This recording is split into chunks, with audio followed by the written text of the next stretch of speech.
First thing I was like, Jesus, who the hell's this? But start. Told me many times in the past, you've got to do your job first, then you can start influencing and leading. But your energy is unbelievable around that, and it's a weapon. It's a great weapon.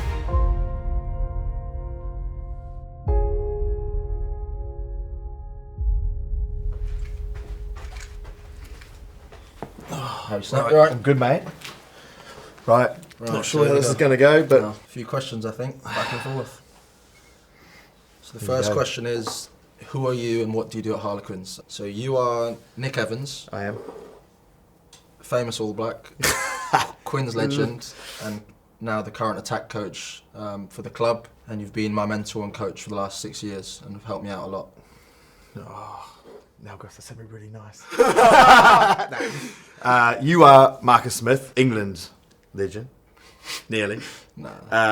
Definitely future Quins legend, if not now. You are driving all the success at the moment for us at Quins. Thank you. Cheers, mate. Is it? Is it? Let's get the soppy stuff out of the way. Yeah. Right, here we go. How would you describe your working partnership? I'll start. I'll kick that off. So I remember when you came, when you were 18, when you first came to the club.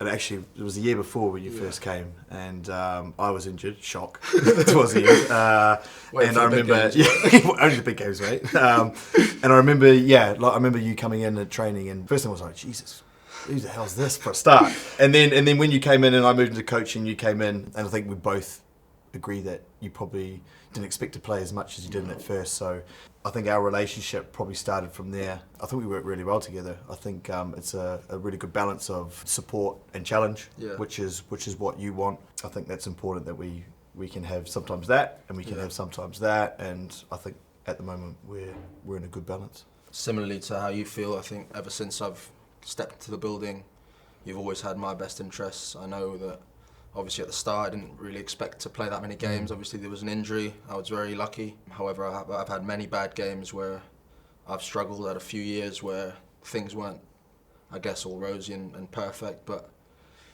you kept driving me, you kept pushing me, and I think that's important. Obviously when I get angry, when I get flustered, I think has helped me a lot. And I think the way we bounce ideas off, we both have similar ideas on how we want to play the game, how you played and how I'm playing. And I think that's how we want the team to play. And I think when we're singing off the same hymn sheet, I think we play a big part, especially in the attacking side of the game, into how the result goes. And I think that's credit to our relationship, and hopefully that can grow in the future. I think it's important also, like, from my point of view, like, a good coach once told me is like, I'm not playing anymore. Yeah. And like, you guys, you're playing, so you have this feel for the game that I don't have, and I have like an experience and an analysis side of it now, and I think making sure that's why I want to give you more ownership of a lot of stuff, because you're the one that's out there. I'm not out there. I can't go do that, and I think that's important. I'm big on giving that empowerment, which I think you enjoy. Yeah, 100%. And I think that's something, again, that stands out as one of your strengths, in my opinion, obviously, is that you allow us to make mistakes in training. You allow us to almost explore for ourselves, which I think is important in allowing us to learn, because obviously when you first come in, you have all these ambitions of achieving, especially as a young player, young English player. And I think there's many young English players here who have the same ambitions as I had. Yeah. But the key thing is to be able to make those mistakes in a safe place where obviously you're going to be challenged. It's a high performance environment. However, you've still got to be allowed to make them. And I think ever since, my experience with you has always been that. You've given me the confidence to go out and back myself, try things, and if they come off, obviously pat on the back. But if they don't, if they don't, then we can have 100%. A chat about them. But I think it's the mixture between that and obviously you looked after me, so. Agree. All right, yours. Next one, is it? What's next? Yeah. Describe each other's energy. Do you want to go first, or I'll go first? Yeah, I'll go first. So I would say your energy. I feel like I'm going to learn a lot about myself here. No, I'd say your energy is very glass half full. Is very positive. It's very caring and kind to the people around him, and I think you saw that when you were driving the team, when you were playing. The boys loved you, the boys still love you, the older lads that are still here. And I think that's important as a 10, and something that you've taught me is is how to give raps to the forwards when they've done their work. But also I know how driven you are to succeed what you want to succeed as a coach, and how you want the club that you love to achieve things, and your energy is infectious among the group. When you're smiling and happy, which you are a lot of the time, the boys feel that and are definitely much more relaxed, able to express themselves more and hopefully deliver on the field. You said a word in there which describes you, mate. Your energy is so infectious around the group, and I think it's like your personality, and I think that's how like almost you live life and how you treat work as well. And then you then add in your drive and your ambition to get to where you want to, where you leave no stone unturned. You seek information, which is a big quality. Like, it's easy just to think, right, I'm going to rely on this and rely on that, but you're always wanting to get better, and everything just comes back to this kind of infectious, which you just spoke about before, this infectiousness. And I think that just it drips to other people, it drips to me as well. And when you're in that mood, it's an absolute pleasure. And I think then we explore things that possibly other teams can't explore. And I think that you're a big part of that, and that's why I said at the start, like, the success that we've had is a lot of it comes down to that energy that you bring to the club. And then now, as you're growing to be a leader, it certainly, I think you're learning to use that to influence group, and also having strategies for when, mate, we all have bad days, and to how sometimes you need to, like, you might come in as a 4 and you get up to a 6 or 7, and being able to manage that as a leader. So, mate, your energy is unbelievable around that, and it's a weapon. It's a great weapon. I think that's the hardest thing, isn't it? Like, obviously, it's a long season.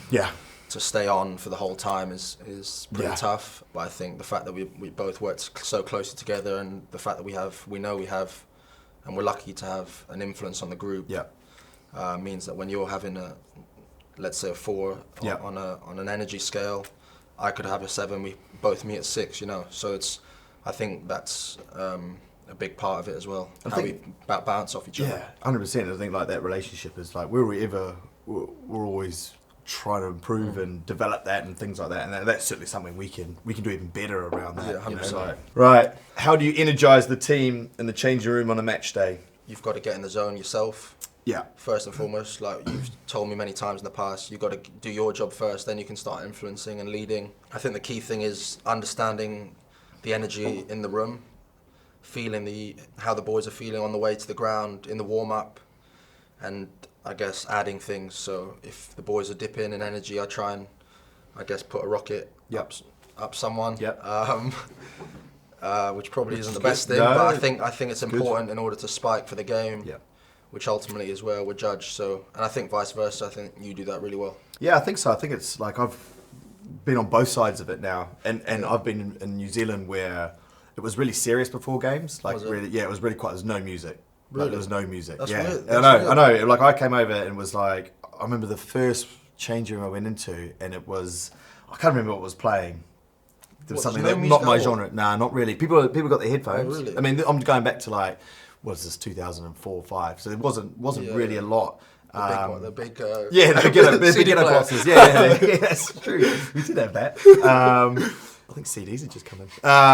But yeah, and then so I came from that to Quins, where it was like music and everything, and then going to the coaching side of it, I think my role changes because I think, as you say, you've kind of done the work during the week, and I think my focus there is just to give confidence, confidence, reassurance, and I think that in itself gives energy. And I think like sometimes it'll be you give a rocket, I might have to give a rocket a little bit. Yeah, I think it's important to make sure we spike. Yeah, and I guess it's harder for a coach because you have a separate change room. You're not in with the boys all the time. But like you said, I guess the energy you can give at the start of the week hopefully drips in, and then in the warm up, if you spot something.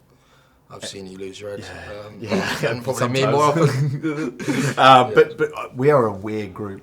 Like, we are such a weird group. Like, we constantly come in and go, "What do we think about that warm up?" And even when I was playing, we would have just like, because warm up is a funny thing. It's like you get yourself ready, the work's done. You don't want to, the guys are managing themselves and things, and sometimes you're like, that was the worst warm-up, and then all of a sudden you have this performance that's unbelievable, and then sometimes a warm-up you might go, that was slick, and then you start, first 20 minutes is poor, and so I don't think you can put like a marker on what that warm-up is. I think like it's just confidence. If you see players, like I know when you're on it, like there's an energy that comes out of you. There's a voice that comes out of you, and I think as a coach you kind of get to know everyone. Yeah, and I think that's important, isn't it? Understanding that not everyone's the same. Nah.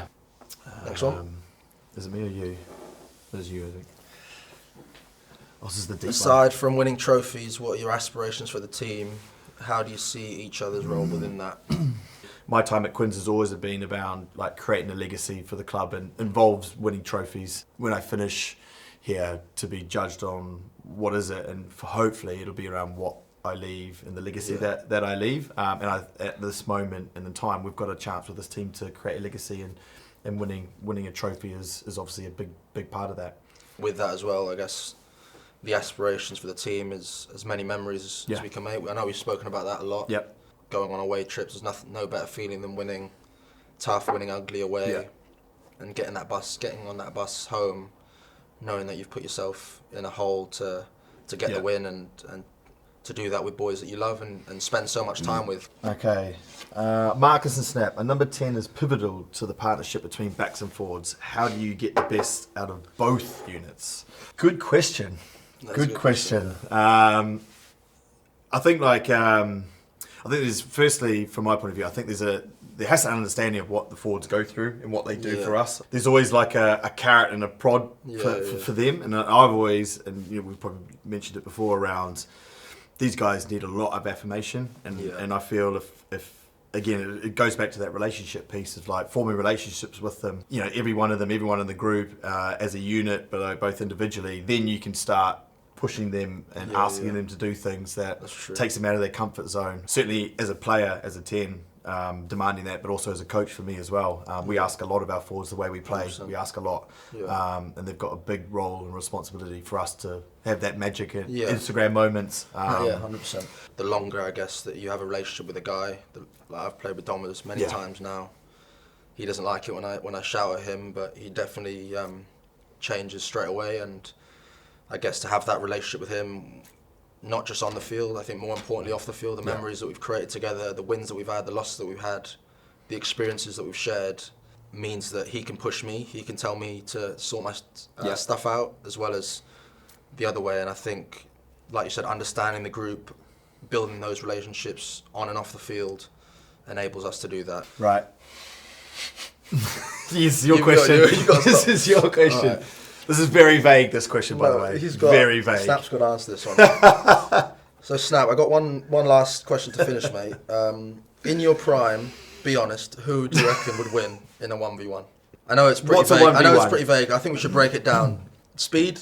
You were pretty quick, though. I was quick, yeah. I've seen loads of clips of sliding through the defence. I would say we'd match each other in acceleration. I reckon you got slightly longer legs. I do have longer legs. You can get to the try line. I'd maybe bet myself a little bit in the longer ones. You were pretty quick off the mark, to be fair. So I think like if there was any type of stepping involved, 100%.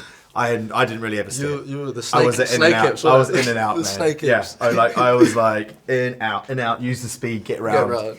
Yeah. No, you definitely, when it comes to agility and 1v1 beating people. So if we had let's say 15, like a 1v1, mate, you're winning that every day. 100%. Unless I was really good. If I was like showing you the sideline, I'd bet myself. But I'm happy you'd beat me in that. Kicking? I don't know. It does say my prime. Loads of clutch kicks. Yeah. To be fair, I've won a few trophies. What was the one that keeps getting played? Stad, yeah. And Cardiff. Drop goal, yeah. Clutch. Oh, yeah. No, which one was the drop goal? The drop goal was that was just the back-to-back. So that was like... The one in the rain? That was the one in the rain, yeah. And the one from the right touchline? Yeah. That was to win the trophy, which is pretty big. That was pretty big. First, Evelyn Cup. So European trophy. A European Cup. First trophy ever? No. Like, that was they've won it before. For that group? That period, yeah. That group of players. So that was good. That's huge. Kicked 20 points in the final. Oh yeah, to win. Yeah, 20 points in the semi-final. Yeah, exactly. Keep going. Keep going. No. That's all right. It was fun there. I don't know. We're probably pretty similar. I think you are more accurate. I would give you that because you've got a better kicking style than me. I think you're a lot more accurate. I'd You'd give back it that. yourself there on the clutch. I'd back myself on the clutch. Clutch on the big kicks. I've where had a I couple to. clutch You, ones. mate, you have. I'm not saying you haven't. But it did say who would win it, so I'd back myself. Yeah, on that I'd back myself. Yeah, You got it. If you don't back yourself, who will? That's true. I'll tell you what, you do beat me in one word, scoring tries. You scored way more tries than I did. You saw. Nah, you've scored way more. Yeah, but you liked assisting last minute. Yeah, I was assisting. You're And I assist had king. Denny Keir running around like scoring tries, so it was like. Yeah, so you're half the reason why. He's I was like, top, you top should try thank scorer. me. Yeah, I would have scored way more points if you didn't like doing it too. How many points you on now? Did you finish at 2,000, 2,415. He knows it. He knows it. It's spot on. You don't forget stuff like that. So you got a way to go. A little bit. I got miles off. Yeah. No, you're actually not, because you're bloody close already. Yeah, I thought that legacy would last for ages. It's not. Let's Who go. would win 1v1 Wales? Any That's about it, isn't it? Tackling. It's a draw. I heard you a big bad tackler. draw. I No, heard you a big I'd say we're both brave. I think you've got a harder job with the way the game is now, I would say. Well, because I think every game plan we talk about anyway is go at the 10. So I assume that's what's going on. But I would say, but I would also say, like, they never hid me. Well, that's your choice. You're the coach. I'm not defence coach. Yeah. Cheer about that. You're in the coach's room, mate. So basically maybe you're telling me it. the feedback is my defence isn't good enough to defend that channel, so you're going to hide me in this channel. To be fair, we don't do that anymore. No, exactly. That's changed. That's true. So no, I'd say it's a draw. That's a draw there. We're both brave. Like, make our tackles. Well, exactly. Chop them. We don't go chasing them. I had Robbo over the ball. You got Webb over the ball. Yeah, So exactly. that's all our job. That's an effective tackle for us. 100%. I think that's it. Yeah. Here's to power partnerships. Cheers, mate.